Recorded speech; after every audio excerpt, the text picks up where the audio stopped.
guess I'll start with Sule, because I want to get a certain general sense of this weekend. So the NDC was out with their manifesto on Saturday. Then Dr. Bawumia had his meet the press on Sunday. There has been speculation that this was deliberate. The idea was to somehow, dilute and overshadow one event with the other. Do you get that sense, or have we got the opportunity here to really assess side by side what these two of the biggest options in 2024's election have to offer? Well, thank you very much, Kojo. I think it was a busy weekend indeed, and of course, even the previous weekend also, because the NPP had also launched its manifesto. And I think that as a nation, it is good that all these things are happening at the same time. So it allows us the opportunity to be able to do a comprehensive assessment of what the policy proposals and policy options that these parties are putting on the table for the consideration of Ghanaians. Of course, there's also a question to raise about whether or not over the period, political parties have really gone by the what they promise in their various manifestos. I think it will be of interest to do a very comprehensive and historical analysis to look at the extent to which parties really go by the manifestos that they put forward ahead of elections. I tend to also have that kind of view that, of course, not emphatic, but to say, could it have been a way to say, look, let's do this to dilute whatever post manifesto launch discussions that will be happening in the course of the week. And so maybe that was why it was scheduled to happen yesterday. But of course, politics is all about trying to outdo each other. And so even if that was the reason, you cannot blame the MPP, because, that's what politics is supposed to be. How do we play smart on our opponents? And so, again, it, as you said, presents an opportunity for us to do an analysis of what the candidates and the parties have to say. So let's get into that analysis, and I'll start with you, Franklin, and maybe we can look at the area of governance and corruption. So in the manifesto, this it has about 5 pages dedicated to it, from page 135 to page 140, and this is where John Mahama talks about the accountability structures he intends to put in place, and how those previous issues that have occurred during the Akufo-Addo administration will be probed.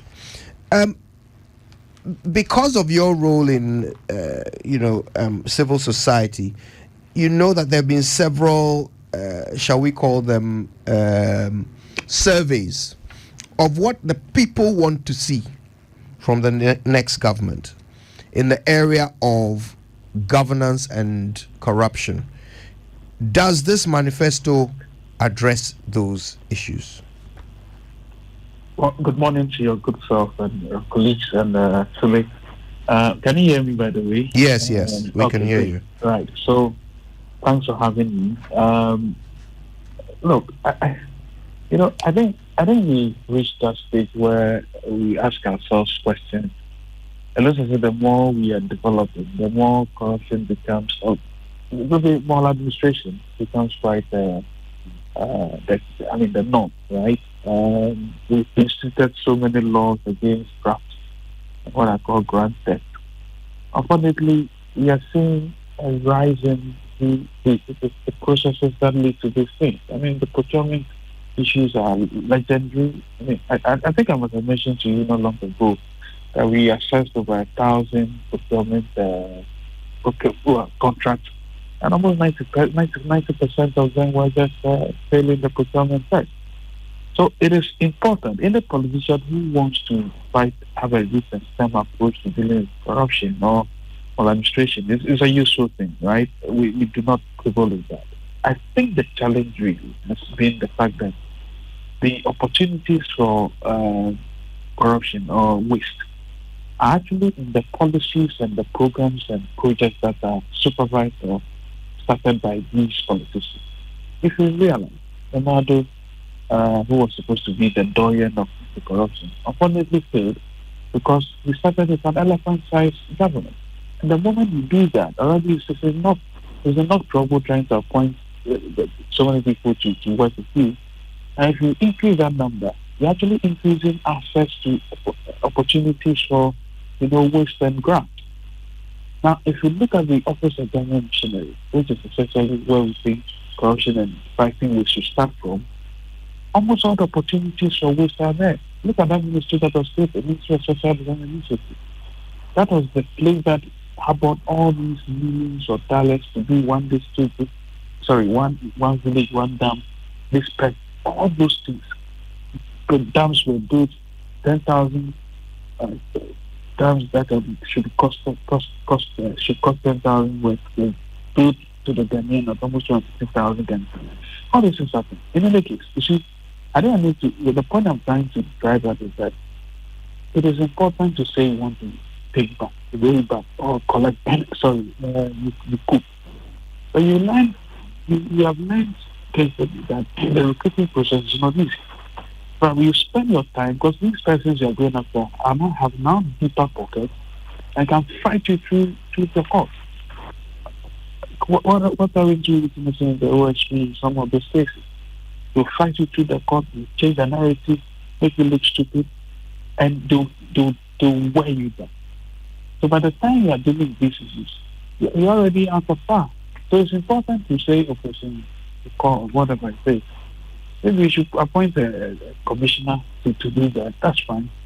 But it is the case that these things continue to happen because the way we structure our government actually creates opportunities for this people. So, charity begins at home. Why don't the presidency start by looking at all the things that they have? And by the way, I think the other thing that the president said, Mahmoud suggested, that he's going to rationalize scholarships, is one of the things that I think should happen and must happen immediately. Rationalizing, taking the scholarships away from the presidency. Have you noticed almost all institutions that are the presidency are having years of corruption? Have you noticed they are wasteful, they don't report, they don't do anything.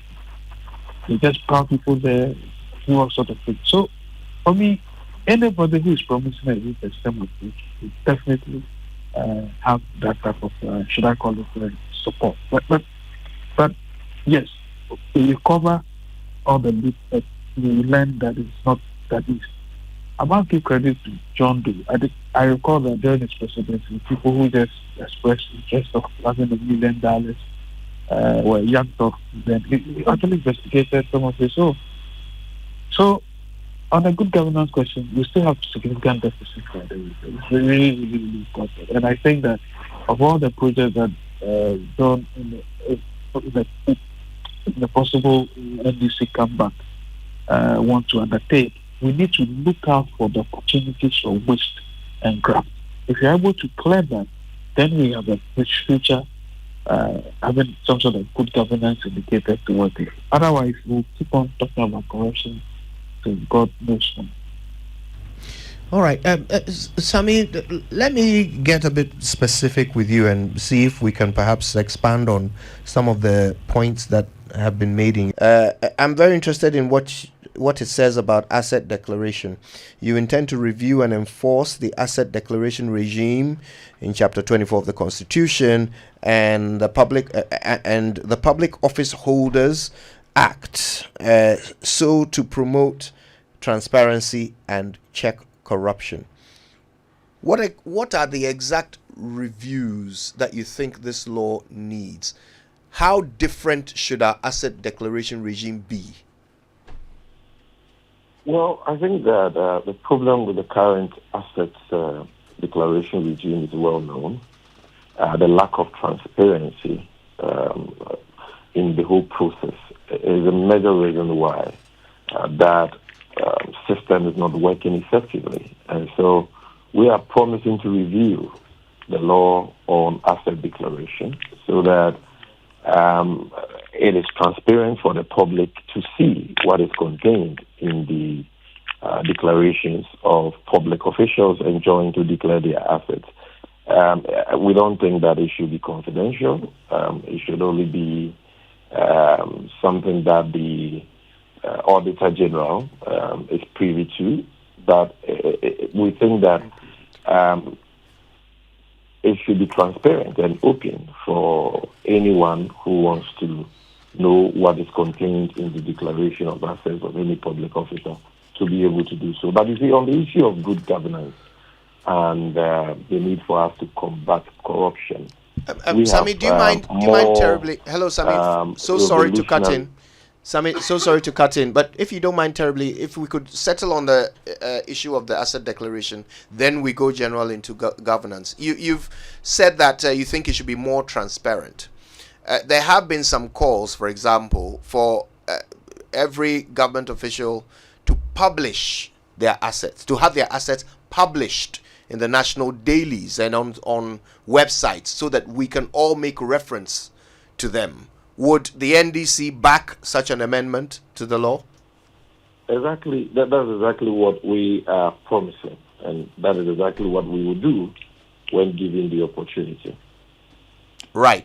And if any government appointee affected by this law fails to do so by the stipulated time, that person will be removed from office?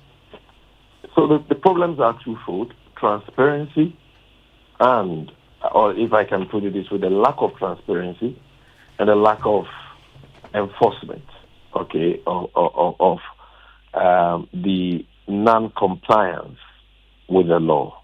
And by saying that we will review the current regime, what we are specifically promising is a regime that is transparent, meaning that the declarations of the relevant public officers will be published for the benefit of the media and the entire nation. Nothing will be kept in secret. And number two, non-compliance is something that will not be tolerated but punished under the law. So the punishment. This is what we will do. What will be the punishment? The current asset declaration regime. What will be the punishment?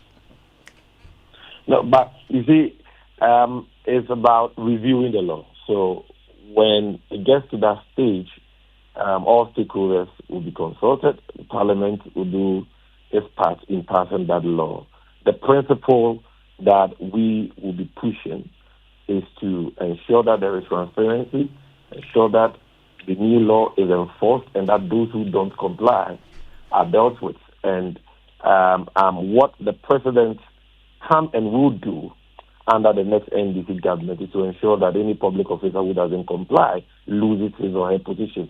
That is a starting point. Because if you are not ready to be transparent with your own assets, then you cannot be trusted, to uphold principles of integrity and so on. That is why if you look at the 120-day social contract that His Excellency John Dramani Mahama announced at our Manifesto launch, the number one on that list is to put in place an ethical code of conduct and standards for all his appointees within the first, I believe, 30 days of his administration. He has said it clearly that he's going to exact the highest, form of accountability and ethical conduct from his own appointees. So that, for President Mahama, is the starting point. He's going to lead by example, and he's going to demand the same level of ethical conduct and accountability from his appointees. So if you are an appointee of his and you are not willing to declare your assets in accordance with the new regime we'll be putting in place, then you will have no place in his government. There was an old PNDC law that gave a jail sentence to any government official that failed to declare their assets as per the law. Is the NDC going to go back to that? Well, that's not something that has come up yet. But look, we're talking about the review of the current law we have. And so in reviewing a law, stakeholder consultations are important, and the work of Parliament will be very instrumental in the final product that is passed. And so some of these fine details, I believe, will come up when we get to that stage. What is clear at this stage is that we think that the current asset declaration regime is not transparent, it is shrouded in secrecy, and it is not able to cure the mischief it is supposed to cure. Right. And so we want to bring transparency to it and want to ensure total compliance by all public officers. And so details about whether or not there will be custodial sentence for those who breach it and all that are not things that I can speak to now because they are not contained in the manifesto. But I want to believe that when we get to that stage, the whole nation will consider it and Parliament will consider it. Okay. I know you wanted to talk generally on governance before I bring Suleimana in, so I'll give you 2 minutes to do that before Sule comes in. Yeah, I mean, for me, what excites me about our manifesto relative to the promotion of good governance and combating corruption is what has now become popular as oral Operation Recover All Loot. And President Mahama is very serious about this operation, which is going to ensure that we launch inquiries and or forensic audits into the various corruption scandals we have witnessed under the corrupt Akufo-Addo Bawumia NPP government. He said that we're going to launch a forensic audit into the National Cathedral scam. We're going to launch inquiries into scandals like the PDS scandal, the Japa scandal, the Pualugu Dam scandal, the SkyTrain scandal, and the numerous corruption scandals we have witnessed under this government. And the objective is simple: to retrieve stolen funds for the purpose of developing this country and to punish all those found culpable in accordance with law. And this is something that we are excited about because Ghana, we cannot afford otherwise. We need justice, we need to retrieve stolen funds and utilize them for the benefit of the people. He has also promised, Kwejo, to collaborate with the judiciary to establish a special court to prosecute persons against whom adverse findings have been made by the Auditor General and Parliament. And this special court is something that we should all look forward to because it is a missing link in our current audit regime. We've seen a situation where even the Supreme Court has had to direct that the Auditor General should use his surcharge powers, but to no avail. And so we think that we need a special court to ensure that all the adverse findings, look, we've seen the adverse findings contained in the audit expenditure report. We've seen how people stole COVID funds and distributed it among their party apparatchiks with reckless abandon. We need a special court dedicated to the prosecution of these cases. And number 3 is the establishment of a special value for money audit unit under the Public Procurement Authority. Currently, we don't have any such arrangement in the law. It is not mandatory for the PPA to conduct value for money audits. And so President Mahama is saying that we're going to establish a special unit to subject all procurements above a certain threshold. We're looking at $5 million, but we said that we will leave that decision to Parliament. And all such procurements, whether it is through single sourcing or restricted tendering or through competitive bidding, will go through a value for money audit. Another thing that is exciting under that thematic area in the manifesto promoting good governance and fighting corruption is establishment of an asset registry, which will keep records of all our state assets, especially our lands, which today are being looted by officials of the corrupt Akufo-Addo Bawumia NPP government like there is no tomorrow. That is to quote the words of their own Member of Parliament for Asin Central, Kennedy Japan. We want to establish an asset registry to keep records of all that and to ensure that state assets are not looted. And President Mahama has said that under him, no appointee of his or politically exposed person will be allowed to purchase a state asset. So no minister, deputy minister, CEO, deputy CEO, board member, or their family relatives will be allowed to purchase state assets. Like we saw children of Freddie Blay, former chairman of the NPP and the GNPC board, bidding for our Smith hotels, like the Labadi Beach Hotel. As we speak, the frontage of that hotel is gone. They've sold it to themselves. Like we saw a certain cabinet minister seeking to buy, key hotels belonging to the workers of this country for a pittance. That is not going to happen under President Mahama, because all his appointees and politically exposed persons will be banned from doing so. And above all, we are scrapping as Russia, and we are promised to run the leanest and most efficient government in the history of this country. It is not just about the government being lean, because you can have 60 ministers or even less than that. But if the government is not efficient, if you collapse ministries and you end up setting more bureaucracies, setting more agencies, appointing more people under the office of government machinery, you'll be running, yes, a smaller size of government in terms of your, ministers and deputy ministers. But the government will not be efficient. It will still be wasteful. And so President Mahama is promising these two things: to put in place the leanest and most efficient government in his first 90 days in office. It says in his first 14 days, that is 2 weeks in government, all his cabinet appointments would have been made and ready for parliamentary vetting and approval. But in 90 days, the entire government, executive arm of government, will be in place, and it will be the leanest and the most efficient. And my brother, this is something to be excited about, because this is our bane. Corruption, waste is the reason why we are suffering. And I am happy that we have a leader like John Mahama with a proven track record, a leader who has been tried and tested, a leader who has proven to be incorruptible, promising to do these things. Right. So let me bring in Suleimana. And I think still under governance, one of the things that the manifesto pivots around is this idea that they're going to go back in time and make sure nobody gets away with any wrongdoing that might have happened in this current government. So they give a list of all the probes that they intend to do. Following the public discourse over the years, is this the sort of thing that the voter wants to hear? Is this is this the meeting the voter at their point of need?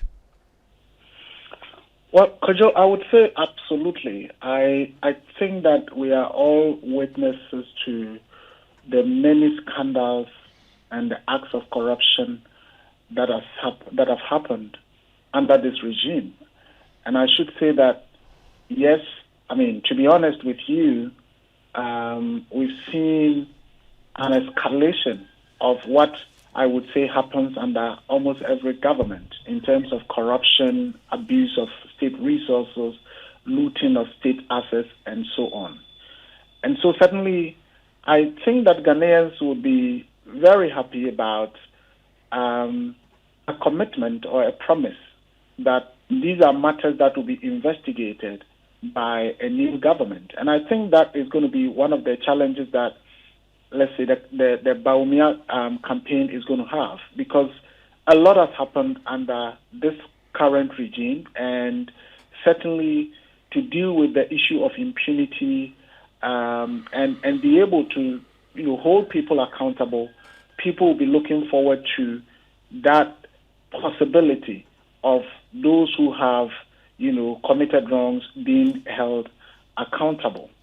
But, Kojo, I think that we don't have to forget that almost every election period, political parties make all these kinds of promises. Mm-hmm. And at the end of the day, little is seen. You can read the MPP's manifesto 2012, 2016, in fact, 2016, 2020. And you would say that, look, if whatever were said in these manifestos were, even half of it were to be done, I think Ghana would have been, quite better than the situation we find ourselves in now. On the issue of, the fight against corruption. People would say, look, Kufuor used it against Rawlings, one, power. Atamels Mahama used it against the MPP after Kufuor, One, Akufo-Addo Bawumia used the issue of corruption against Mahama, and as I said, it is worse now, and it's not me saying. At least if you look at the Transparency International Corruption Perception Index, it is clear that what was Mahama's worst performance remains Akufo-Addo's best performance. If you look at the recent Afrobarometer data, it is clear that Ghanaians are saying things are not going well. Corruption is on the increase. Governance is receding. The quality of governance is receding, and all of that. But for me, what is fundamental going forward is that we are at a point where it's not just about intention, because manifesto promises are basically intentions. What for me is critical is beyond the intention, the commitment and the strength of character to adhere to those promises and intentions that have been declared in the manifesto. And I think that has been what has been lacking. Yes, we get all the fine promises, all the declaration of intentions and all of that, but when people get to power, the commitment is not there, or if the commitment is there, the strength of character to ensure that what is promised is delivered then becomes the issue.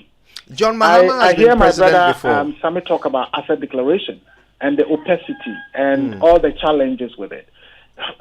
If you go back to the previous Mahama regime, yes, it is important to improve the quality of the asset declaration regime to ensure that it becomes more effective. But we are even what we have now, we have issues with compliance. Under the previous Mahama regime, I can take you through a number of appointees who failed to declare their assets. Not even, as bad as the law is now, even compliance is an issue. And I can mention Prosper Bani, who was Chief of Staff, later Minister for Interior, he didn't declare. Ekospio Gabra, Minister of Trade, didn't declare. Peter Anafi Mensah, who was Ashanti Regional Minister. Neil Samuels, Lands and Natural Resources. Victoria Hammer, Deputy Communications Minister. Emmanuel Kojo-Ejekum, Deputy Local Government. Victor Saribampo, Deputy Health. Hannah Bisu, Deputy Food and Agriculture. Ibrahim Muhammad Mutala, Deputy Minister of Trade. The list goes on. So the point I'm making is that even to comply with what exists that we are saying is bad, is something that we haven't been able to do.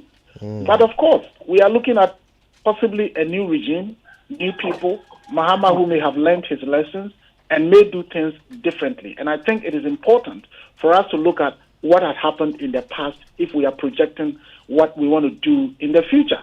Right. Look at the issue of corruption. Again, the question of intentions versus the strength of character to adhere. President Akufo-Addo, based on all the fanciful promises in the Manifesto 2016, came in 2017, appointed a minister for public procurement, appointed a minister for monitoring and evaluation, and eventually even established the office of the special prosecutor.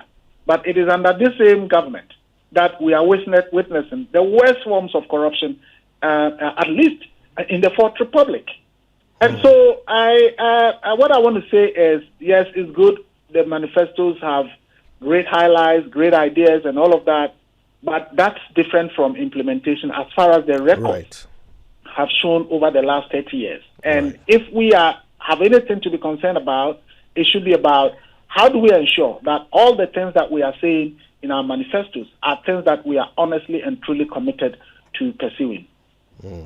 Okay.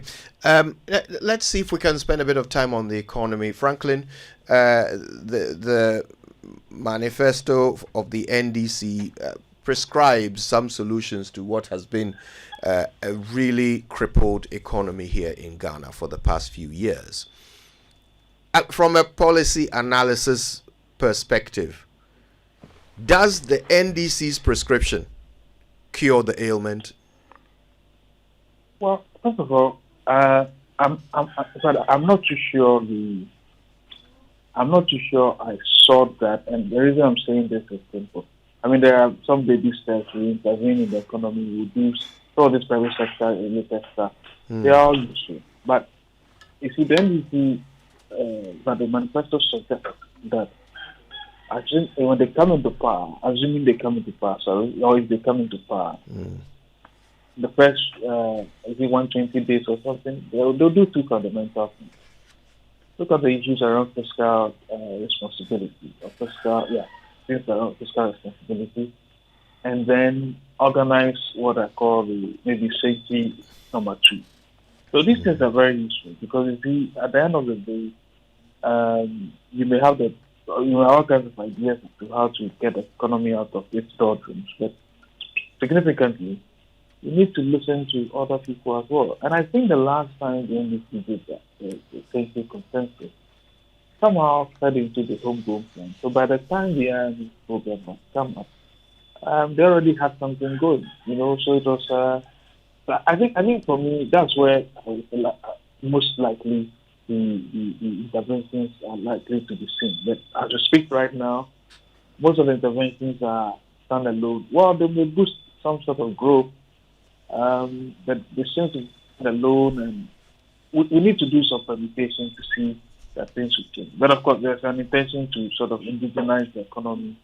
These are all useful. We need to do a proper calibration and ask ourselves, are these enough? Would this generate the needed resources, the GDP, in order to, as it were, grow the economy, to be able to pay back our humongous debt? I mean, the debt that is like before us right now, it's just, I don't know how it's going to go out of it. So I've not seen a coordinated plan in a way aimed at, first of all, getting us out of the debt hole, the hole in which we are, and actually getting us out of the current debt exchange program. Because whoever wins this election... 24-hour economy is supposed to do. Is that not what the 24-hour economy is for?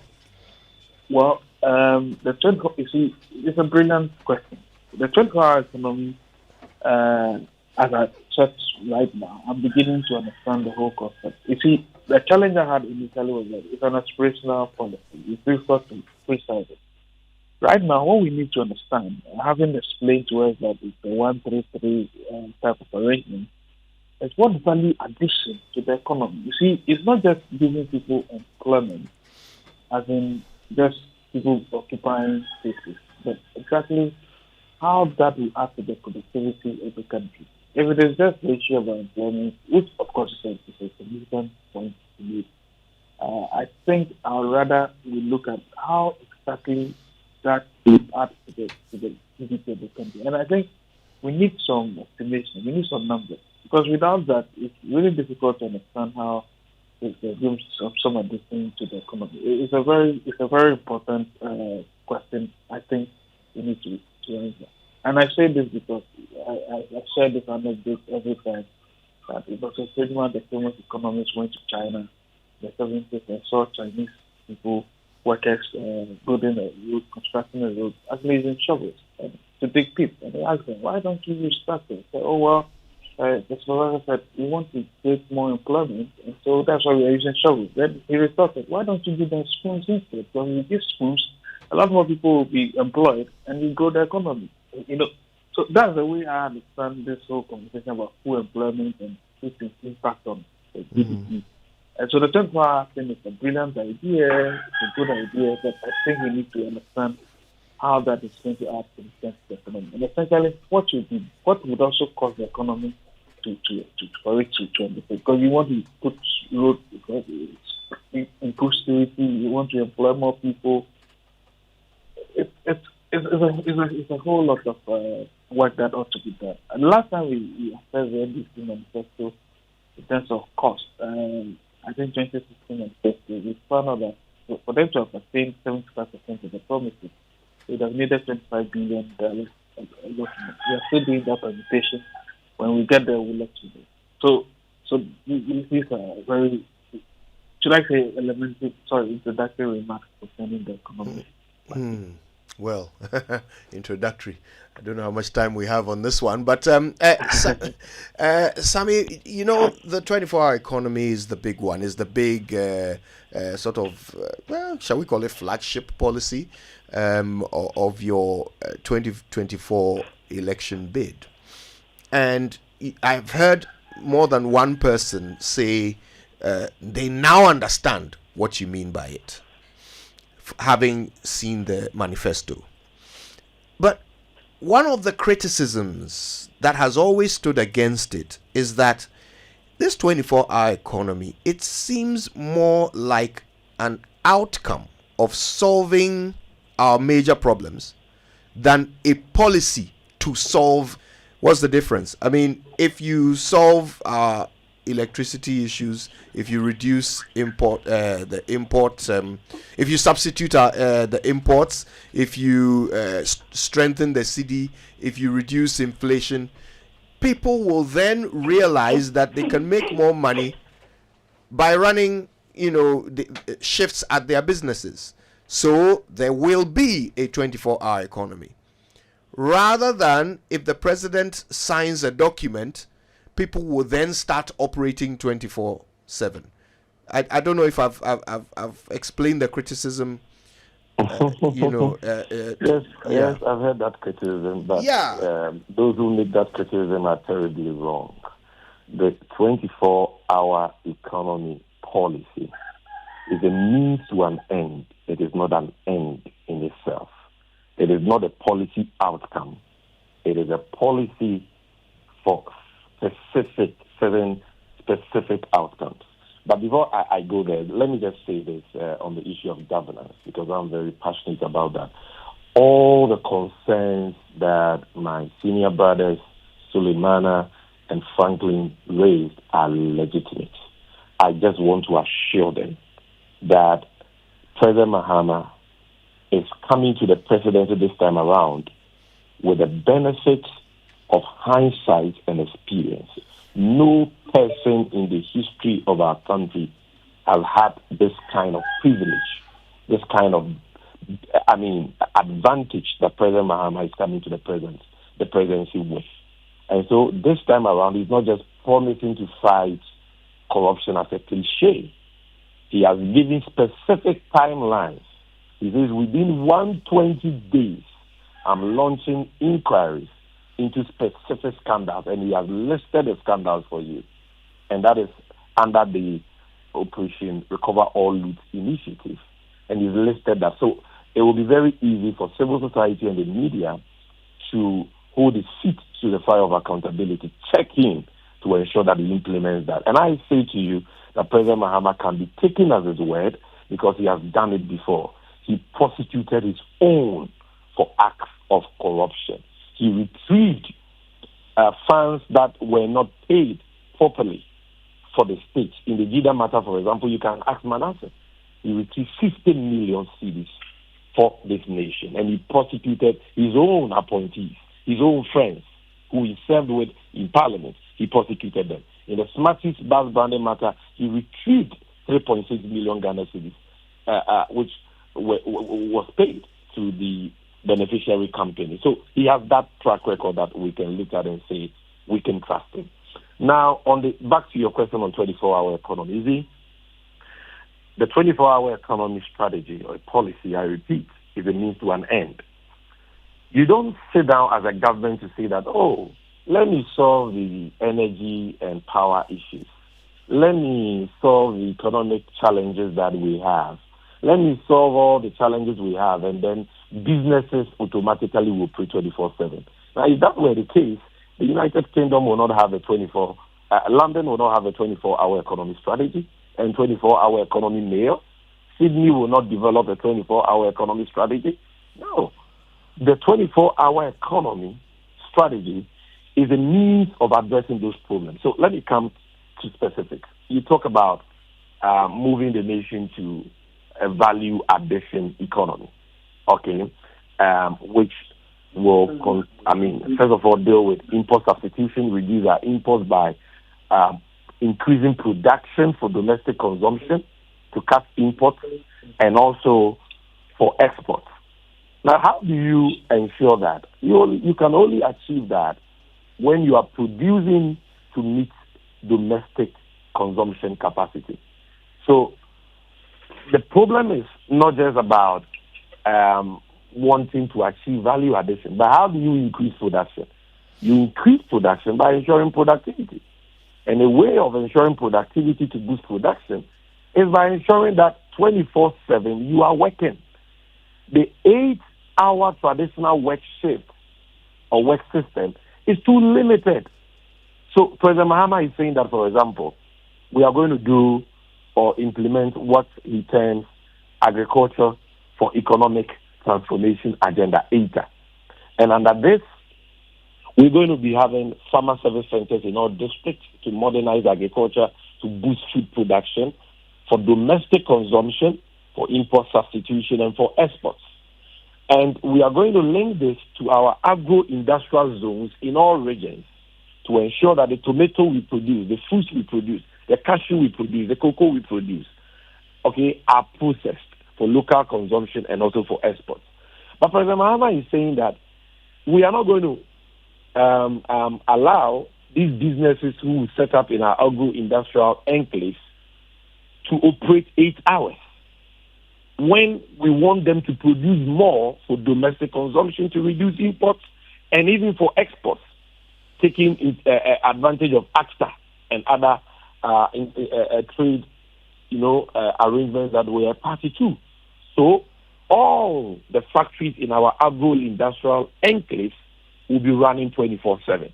The one processing cassava into starch will be running 24/7. The one processing tomato will be running 24/7. The one processing our cashew will be running 24/7. Why?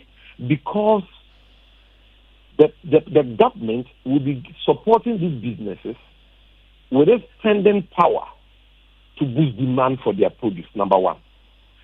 The government will be reducing tax payments for them through tax incentives to reduce their cost of production. Number three, the government will be reducing the cost of power through time of use tariffs. Number four, the government will be providing them with financial support under the Essence Bank that we put in place so that they can they can scale up production and enhance their competitiveness. Why every business wants to run 24/7 to produce more so that they can make more profit. The reason why they are unable to do that is because their cost of doing business, their cost of production is so expensive that even with the 8-hour work system, they are not able to compete with cheaper imports. They are not competitive. So is it not the same problems you have to solve in order to bring down their cost of doing business? But then you solve those problems. You don't solve that problem first before you think about a 24-hour economy.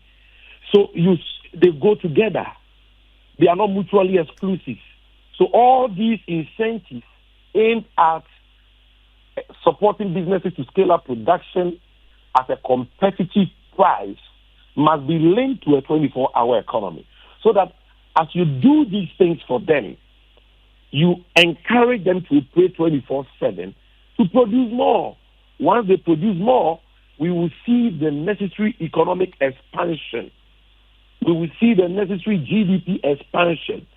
And we will be able to create jobs for the teeming unemployed youth of this country.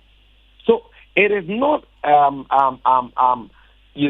an outcome, a policy outcome. No, it is a means to that outcome. What is the outcome we are seeking? Job creation. What is the outcome we are seeking? An expanded economy. Okay? What is the outcome we are seeking? Higher production, higher productivity. What is the means of achieving that? A 24-hour economic strategy. What specifically are we doing under that strategy to achieve that? Promoting demand by leveraging the spending power of government, number one. Number two, tax incentives. Number three, financing support. Number four, cheaper power. Look, the IPPs in this country produce power that goes idle during off-peak hours. In the night, you can ask the power people, consumption of power goes so low, yet we pay for that power that is being produced. So why can't we encourage businesses with tax incentives to operate around the clock, to operate in the night, and pay cheaper rates for us to at least get something for what we are getting nothing for? Because the power is being produced and it is lying idle, and we are getting nothing for it, and yet we need to pay for it. But if you encourage more factories, more manufacturers, more industries, big construction companies, big waste management companies, and so on, to operate round the clock, including night hours, then you'll be consuming that power, which is lying idle now. And instead of getting so little for it, you'll be getting something significant for it. Right. So this 24-hour economy strategy is not a manifesto promise. It is not a political platform promise. It is a well-thought-through, game-changing, far-reaching solution to the problem of low production, low productivity, and high unemployment confronting us. Right. And that is why even in 2016, we captured it in the 40-year development plan developed by the National Development and Planning Commission. So it is not a partisan political slogan. Right.